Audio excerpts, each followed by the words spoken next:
नमस्कार, मैं हूं आपके साथ अस्मिता और आप देख रहे हैं हमारा विशेष कार्यक्रम छत्तीसगढ़ के बात हमारे साथ। आज बात छत्तीसगढ़ विधानसभा के मॉनसून सत्र की। छत्तीसगढ़ छठी विधानसभा का तीसरा सत्र यानी मॉनसून सत्र 22 जुलाई से होने जा रहा है। 26 जुलाई तक चलने वाले छत्तीसगढ़ विधानसभा के मॉनसून सत्र में 5 महत्वपूर्ण बैठकें होंगी।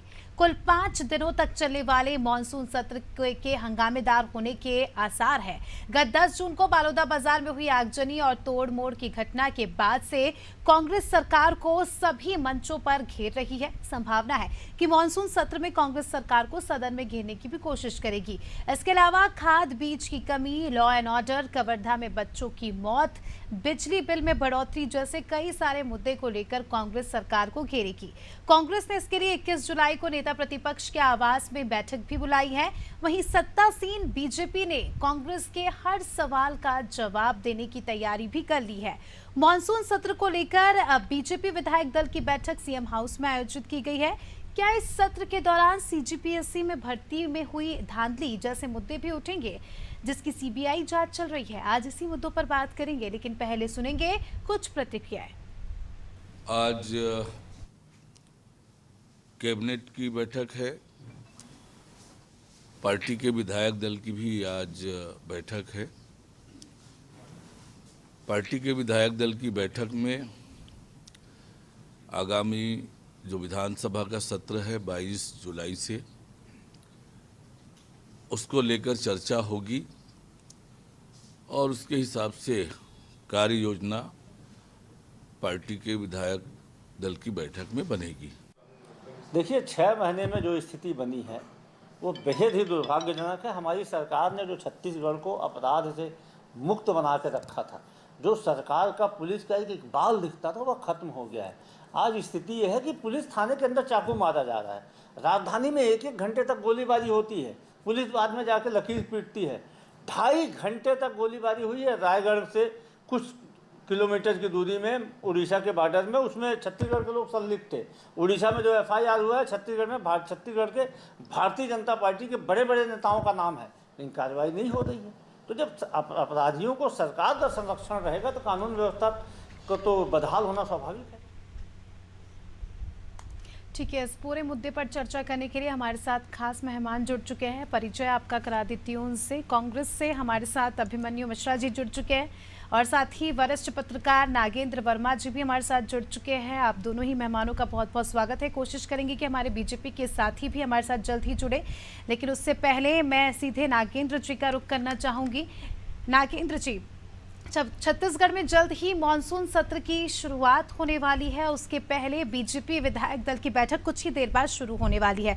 बीते दिनों ही छत्तीसगढ़ के मुख्यमंत्री दिल्ली दौरे से आए और अब विधायक दल की बैठक लेंगे। कैसे देखते हैं आप? देखिए, विधानसभा लोकसभा चुनाव के बाद लगातार बीजेपी जो है वो एक जनहित के कार्यों को अंजाम देने के लिए मुझे लगता है कि एकदम दृढ़ संकल्पित होकर डगर पे चल रही है।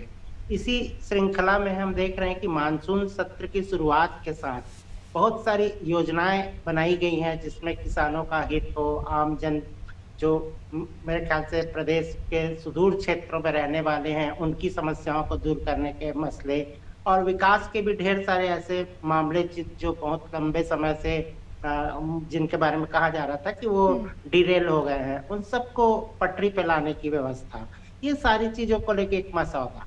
दूसरी चीज, लगातार विधानसभा में एक तैयारी भी चल रही है कि किस तरीके से कसावट दिखाई जाए, किस तरीके से बेहतर काम किया जाए और विधानसभा की जो कार्य प्रणाली है वो बेहतर तरीके से अंजाम हो सके। इसी रणनीति के तहत ये तमाम बैठकें आज चल रही है। इसमें ये प्रबोधन भी चल रहा है कि कैसे किस तरीके के प्रश्न आएंगे, उनका कैसे सामना करना है, जनहित के मुद्दों को कैसे उठाना है, और प्रतिपक्ष जो है अगर घेरता है तो उसको किस तरीके से, किस स्ट्रेटेजी से उसको जवाब देना है।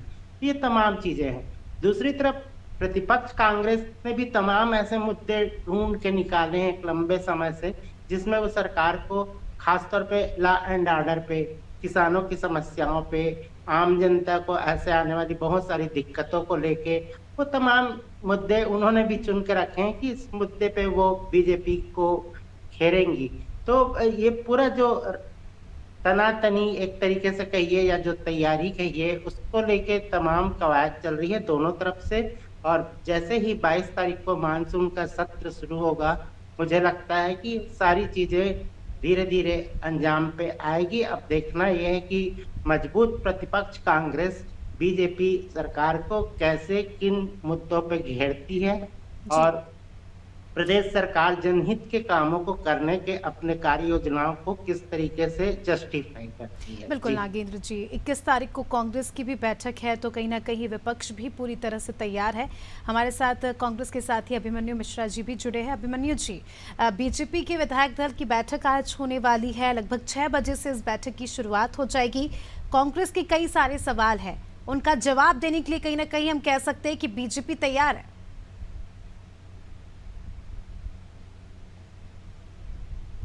अभिमन्यु जी, सुन पा रहे हैं आप? जी सुन पा रहा हूँ। आपको मेरी आवाज आ रही है? जी जी जी, आपने मेरा सवाल सुना या फिर से रिपीट करूं मैं? नहीं, एक बार रिपीट करेंगे प्लीज। आगामी समय में मॉनसून सत्र की शुरुआत होने वाली है अभिमन्यु जी, उसके पहले बीजेपी कहीं ना कहीं आपके सवालों के जवाब देने के लिए तैयार है। आज विधायक दल की बैठक होने वाली है, क्या कुछ कहेंगे? जी, हम विधानसभा के पहले पूरी तरह से तैयार हैं, बीजेपी के ऊपर सवाल उठाने के तैयार हैं। और पिछले 6-7 महीने में जो छत्तीसगढ़ जिन समस्याओं से गुजरा है, आम जनमानस की जो समस्याएं हैं, हम हमारी समस्याओं को हर एक विधानसभा तक पहुंचाने का प्रयास करेंगे। और इसमें प्रमुख मुद्दे हमारे रहेंगे जो लॉ एंड ऑर्डर की व्यवस्था ध्वस्त हो चुकी है छत्तीसगढ़ के अंदर में अभी बीते कुछ महीनों में। और उसके अलावा जो स्वास्थ्य व्यवस्था भी पूरी तरह से ठप चल रही है। स्वास्थ्य व्यवस्था के अलावा कई जगह खाद बीज का समस्या है, खाद बीज की समस्या होने के अलावा नक्सलवाद की समस्या है ही है। उसके बाद अभी हाल ही में हम 2 महीने से रेडी टू ईट का बंद चल रहा है, लगभग 150-200 करोड़ के भुगतान जो लंबित है, उसकी वजह से 2 महीने से कवर्धा में रेडी टू ईट बंद है, एक महीने से कई जगह और बंद है। और मंत्री से जब हम पूछते हैं इस बारे में जी, अभिमन्यु जी, आपकी आवाज़ नहीं आ पा रही है, लेकिन इतना समझ गए हम कि आपने जिन मुद्दों को उठाया उस पर सवाल पूछे कि कांग्रेस जो सत्र होगा उसमें, और बीजेपी कितना तैयार है जवाबदेही के लिए, ये जानेंगे। जसविंदर सिंह जी हमारे साथ जुड़े हैं बीजेपी से। जसविंदर जी, कई आरोप लग रहे हैं, कई सवाल है, लगभग 8 महीने हो गए हैं सरकार बने, कांग्रेस अपने सवालों की फहरिस्त के साथ तैयार है, बीजेपी कितना रेडी है जवाब देने के लिए?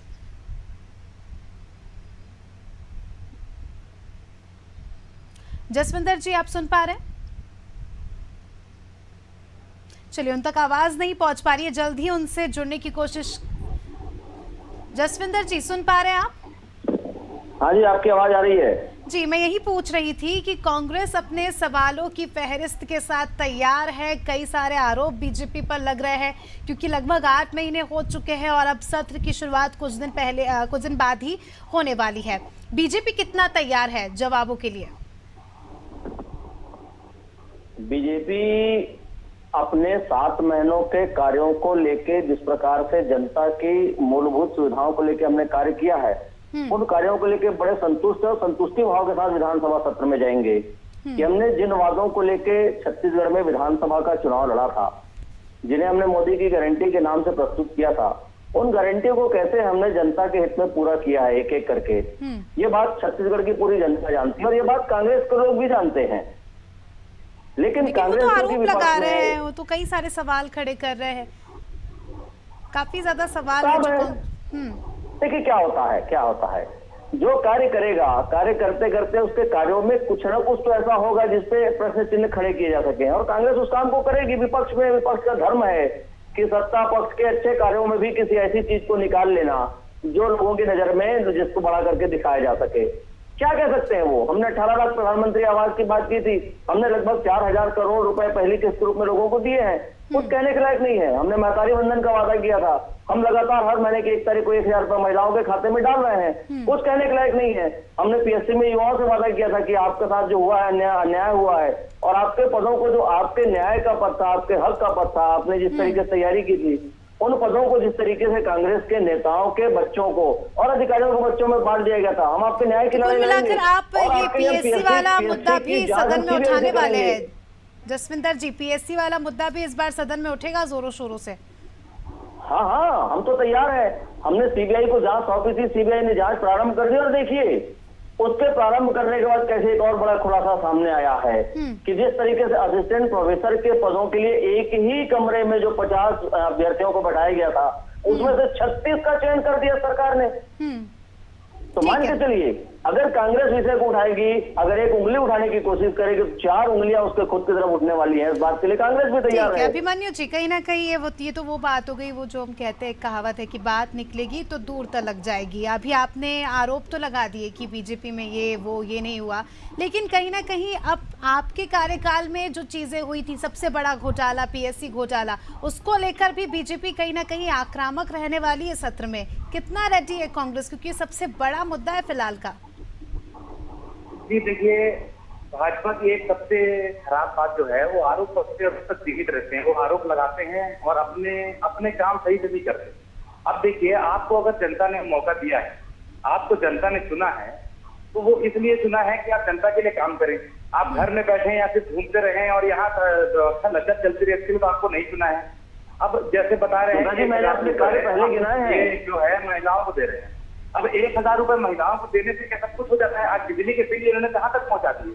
घरों के बिजली के बिल 5,000, 4,000 ऐसे आ रहे हैं, जिनके 1,000, 3,000, 4,000, 5,000 तक आते हैं, उनके तो 10-12,000 पार हो गए हैं। बिजली कटौती आप सरकार में देख रहा है अभिमन्यु जी, 5 वर्ष बिजली कटौती के बाद अपने बिजली के दरों में बढ़ोतरी की है। इंसान पटा रहा है, तो ये चौतरफा जो लूट मची हुई छत्तीसगढ़ में, इसके हम खिलाफ आवाज ठीक है अभिमन्यु जी, आप कह रहे हैं 1,000 में महिलाओं का क्या होगा? आप भी तो दे रहे थे ना 1,100 रुपए, 1,200 रुपए। मैं ये कह रहा हूँ, ये कौन सी बात है? उनको देना चाहिए, नहीं होगा वाली बात नहीं है, उनको दिया जा रहा है, लेकिन बिजली बिल के माध्यम से उनको वापस दिया जा रहा है। इनसे पूछिए, उन्होंने 2018 में भी 500 देने का वादा किया था। के बारे में ये बात करते थे, शराब के बारे में वादा खिलाफी करते हैं और दिया नहीं उन्होंने महिलाओं को एक भी पैसा। आज सरकार ने खुद मैन्युफैक्चरों से खरीदने का, कर्नाटक में भी महिलाओं के साथ ऐसा ही वादा किया है। अब सरकार खुद शराब खरीदेगी। हम देख रहे हैं कि दूसरे स्टेट में से ज्यादा महंगी शराब छत्तीसगढ़ खरीद रहा है, जितने में लोग दूसरे स्टेटों में बेच रहे हैं, उससे छत्तीसगढ़ सरकार को डीलरों से खरीद रही है। आपने भी तो शराबबंदी का वादा किया था, वही बात है ना कि वो जो उन्होंने बात बोली। आप शराबबंदी कराएं, शराबबंदी की मांग करते थे। शराबों के रेट धड़ाधड़ बढ़ाए जा रहे हैं, बिजलियों के रेट बढ़ाए जा रहे हैं। मैं स्वास्थ्य व्यवस्था पर भी आना चाहूंगा। ऐसी स्थिति छत्तीसगढ़ ने पहले बहुत समय पहले नहीं देखी। आज 200 कोटा केबिन की बात करें, 200 से ज्यादा छात्राएं बीमार मलेरिया से हैं, कईयों की मौत हो गई, 3 या 5 मेरे ख्याल से मुझे जानकारी मिली की मौत हुई है। गृह मंत्री कह रहा हूँ, उप मुख्यमंत्री विजय शर्मा और गृह मंत्री भी जो है, वो उनके गृह क्षेत्र कवर्धा में दर्जनों लोग डायरिया से पीड़ित हैं, मौतें हो रही हैं। बैगा जो जनजाति है, जिनको दत्तक पुत्र कहा जाता है, संरक्षित जनजाति है और पूरे राष्ट्रपति द्वारा संरक्षित की गई, उसके 5 लोगों की मौत हो जाती है और खुद लेने वाले नहीं है। मलेरिया फैल रहा है, वहाँ 5 मच्छरदानी बांट के आ गए, 5 मच्छरदानी बांटने से क्या? ठीक है, तो ये कहीं ना कहीं काफी ज्यादा स्थानीय मुद्दे हैं। जसविंदर जी, जवाब चाहूंगी मैं आपसे। कवर्धा का जिस तरह से उन्होंने जिक्र किया, पेड़मार के नाम लगा रहे हैं, इनकी कथनी और करनी में समझ से परे है। ये सिर्फ कांग्रेस के ऊपर उंगली उठाते रहते हैं, अपनी मनमानी करते रहते हैं। हम विपक्ष की दायित्व है, जनता की आवाज उठाना भी विपक्ष का दायित्व है। ठीक है, राजनीति कर रहे हैं, लेकिन अपने कार्यकाल की चीजें भी विपक्ष को ध्यान में रखनी चाहिए। ठीक है जसविंदर जी, जवाब चाहूंगी। देखिए, बहुत सारी बातें कह गए वो, मैं कुछ बातों को बीच में इंटरप्ट करने की कोशिश कर रहा था, क्या पता चलिए इसलिए आपको समय दिया। ठीक है, देखिए, कवर्धा का विषय बैगा जनजाति के डायरिया से जो 2 मौतें हुई हैं, उस विषय को कांग्रेस के प्रवक्ता मित्र ने उठाया है। दोनों मौतें दुखद हैं, डायरिया से हुई हैं। और ये देखिए क्या होता है, ग्रामीण क्षेत्र में चले वनांचल क्षेत्र में आज भी वो लोग अपने परंपरागत ढंग से जीवन जीने की कोशिश करते हैं और उनका पानी का एक माध्यम आप जाके देखिएगा, मतलब बड़ा दुख होता है। मैं तो इसी क्षेत्र में ही रहता हूँ। अच्छा, स्वास्थ्य देने के वादे तो आप भी करते हैं, वो स्वास्थ्य सुविधाएं देने के वादे तो आप भी करते हैं। नहीं, मैं कहता हूँ हम सारी सुविधाओं को पहुंचा देंगे, उसके बाद भी वो अपने परंपरागत जीवन शैली को छोड़ने को तैयार नहीं होते हैं। और इस कारण से कहीं ना कहीं जिस वक्त बरसात आती है, पानी थोड़ा सा गंदा होता है, वो झिरिया का पानी इस्तेमाल करते हैं, तो डायरिया का विषय लगभग हर बार मुझे लगता है कि सिर्फ कवर्धा नहीं, जितने वनांचल क्षेत्र में सब तरह की समस्या आती है, सरकार किसी की भी हो, मैं ये नहीं कहता कि भाजपा की सरकार में नहीं होती और कांग्रेस की सरकार में होती है, सरकार किसी की भी हो, इस प्रकार के विषय स्वास्थ्यगत लगातार आते हैं। हर सरकार उसके निराकरण की कोशिश करती है, कमोबेश कुछ ना कुछ काम जरूर करती है। हाँ, ये पक्की बात है कि जो संवेदनशील सरकार होती है समय से पहले प्रयास करती है, और इसीलिए देखिए पूरे क्षेत्र में हमने समय से पहले लगातार कलेक्टर के माध्यम से वहां पर जांच टीमें बैठाई। एक एक ब्लॉक में 5-5 टीमें कवर्धा में बनी हुई है जो सिर्फ पानी की जांच करती हैं कि पानी के कारण किसी प्रकार की कोई दिक्कत वनांचल के हमारे बंधुओं को ना हो। फिर भी कोई विषय आता है तो दुखद है, हम स्वीकारते हैं उसे। दूसरा विषय जो आपने उन्हें शराबबंदी के लिए कहा था, हमने शराबबंदी के लिए उनके वादे को लेकर 5 साल उनको याद दिलाया कि आपने 2018 के चुनाव में इस वादे से चुनाव लड़ा था, गंगा जल हाथ में लेके आप शराबबंदी करेंगे, और हम याद दिलाते रहे।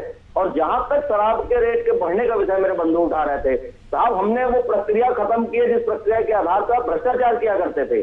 आपने क्या किया था, आपने विदेशी शराब के विक्रय के लिए 2-3 फर्म और अपने लोगों को नियुक्त कर दिया था जिनके माध्यम से आप खरीदी करते थे, और बीच की कट मनी आप लेते थे। साहब हमने वो पूरा सिस्टम तोड़ दिया है। अब विदेशी मुद्रा जो है सीधा जो बनाते हैं उनसे छत्तीसगढ़ ब्रेवरेज कॉर्पोरेशन खरीदेगी, और बीच के जो भ्रष्टाचार का सिस्टम था हमने उसे तोड़ा है। ठीक है, नागेंद्र जी के पास आना चाहूंगी। आपने अभिमन्यु जी के सवालों का जवाब दिया, फिर अभिमन्यु जी के पास आऊंगी। नागेंद्र जी, पहले आपसे जानना चाहूंगी, लगभग 7 महीने हो चुके हैं सरकार बने।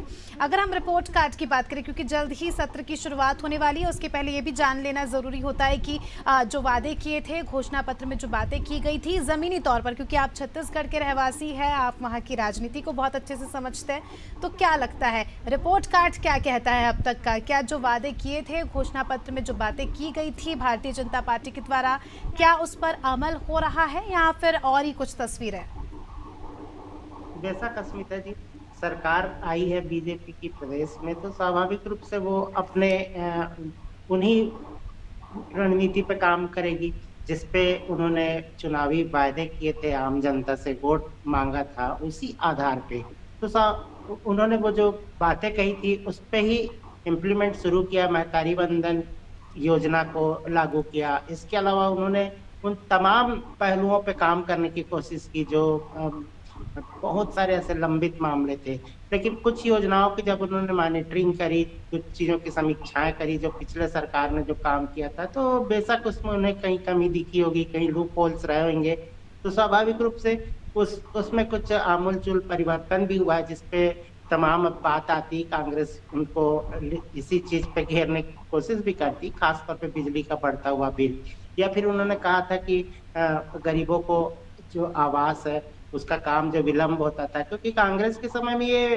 काफी बड़ा मामला उठता था विधानसभा में बार बार, इस योजना को ठीक से अंजाम नहीं पहुंचाया जा रहा है, और उस समय कोऑर्डिनेशन लैक की बात आती थी कि केंद्र से पर्याप्त वो मदद नहीं मिल पा रही है। तो अब जाहिर है प्रदेश में बीजेपी सरकार, केंद्र में नरेंद्र मोदी के नेतृत्व वाली सरकार, तो इसमें एक बेहतर समन्वय के साथ काम, और लगातार मुख्यमंत्री जो हैं वो दौरा कर रहे हैं दिल्ली को, लगातार कुछ समय से जा रहे हैं, पखवाड़े पर से हम उनको देखते हैं कि वो और डिप्टी सीएम जो है वो दोनों गए हैं दिल्ली, और उन्होंने बहुत सारे केंद्रीय मंत्रियों से मुलाकात की है। प्रदेश की बहुत सारी ऐसी समस्याएं जो लंबित थी विकास की, खासतौर पर रेल परियोजना, सड़कों का जाल, स्वास्थ्य से संबंधित समस्याएं, इंफ्रास्ट्रक्चर पे काम, ये सारी चीजों को उन्होंने एक अंडरलाइन करके उस पर काम किया है, और आम जनता यही चाहती भी है, और बेसिक तौर पे आम जनता ये चाहती है कि सारा काम पारदर्शिता से हो, प्रदेश विकास करे, आम जनता का भी बेहतर काम हो, उनका भी विकास हो, समृद्धि के तरफ हम जाएं, लेकिन साथ ही कहीं भी इस तरीके की दिक्कतें ना आए जिसके कारण लोग परेशान हो। खासतौर पे पिछले सरकार में बहुत सारे ऐसे मुद्दे उठे थे, बेरोजगारों को बड़ा असंतोष था कि नौकरियों में जो भर्ती हो रही है उसमें कहीं ना कहीं लापरवाही है, भ्रष्टाचार है, तो वो भी सारी चीजें उस पे भी लगातार काम चल रहा है। तो जब कांग्रेस और आने वाले भी तो 4.5 साल से 4.5 साल हम कह सकते हैं कि लगभग समय बाकी है और ऐसे में देखना भी खास होगा कि किस तरह से पार्टी काम करती है। अभिमन्यु जी के पास आऊंगी। अभिमन्यु जी, 21 तारीख को आप लोगों की भी बैठक है, विधायक दल की बैठक आप भी करने वाले हैं और एक रिपोर्ट पढ़ रही थी मैं जिसमें ये बताया गया था कि विपक्ष के कुछ ही विधायक है जो सवाल कर पाते हैं विधानसभा में, और इस बार क्योंकि अब आप पूरी तैयारी के साथ जा रहे हैं, कई सारे सवाल भी है, तो क्या आप अपनी टीम को, अपने विधायकों को अच्छे से ट्रेन करके ले जाएंगे कि अच्छे से सवाल पूछे जाएं और उसी तरह के हंगामे देखने को मिलेंगे? 2-4 विधायक सवाल करेंगे, हंगामा होगा और सत्र स्थगित कर दिया जाएगा। जी देखिए, इस बार सत्र छोटा है।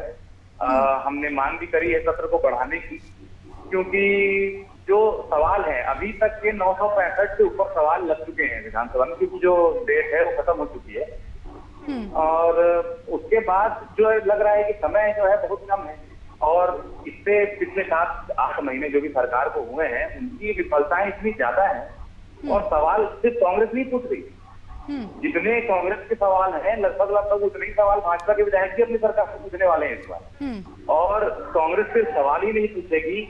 सदन के अंदर कांग्रेस के विधायकों के साथ नेता प्रतिपक्ष चरणदास महंत जी जो है वो उनका नेतृत्व करेंगे और सरकार लड़ेगी।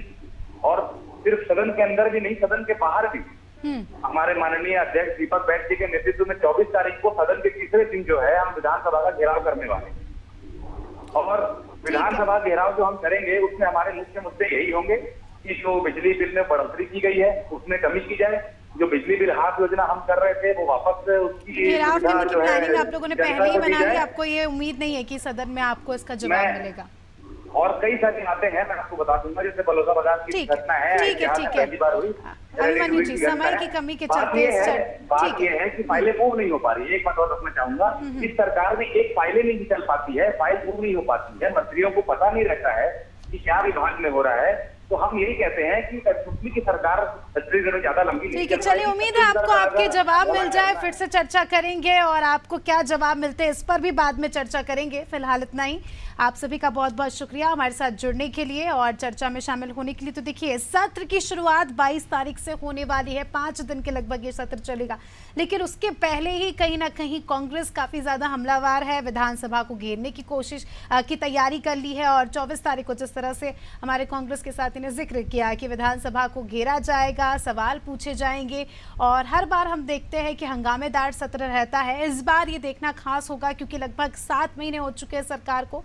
क्या सरकार सत्ता पक्ष विपक्ष के सवालों का जवाब दे पाता है और विपक्ष अपना स्टैंड किस तरह से लेता है, ये काफी ज्यादा दिलचस्प होगा देखना। फिलहाल छत्तीसगढ़ की बात में इतना ही। दीजिए में इजाजत, देखते रहिए नाते टीवी। नमस्कार।